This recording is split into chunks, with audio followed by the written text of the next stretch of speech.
With the USB-C cable in port 2, the frontmost USB-C port, my dual monitors are very stable. The laptop screen goes black and the two monitors, of course, are at their proper resolution. Moving the cable to the frontmost port, and you can hear the tone, everything goes black.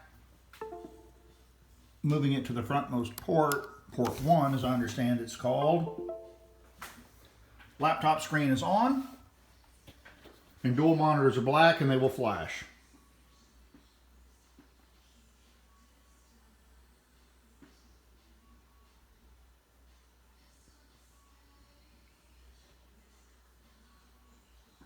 Laptop screen's on, left monitor's on, right screen is black.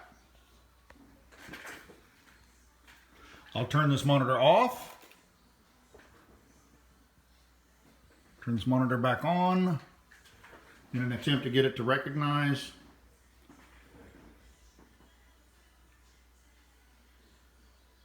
Now they flash. Flash. And they continue to flash.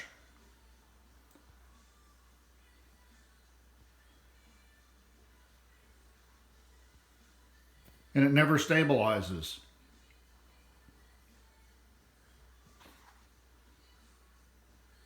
Moving it back to the first port, you hear a tone.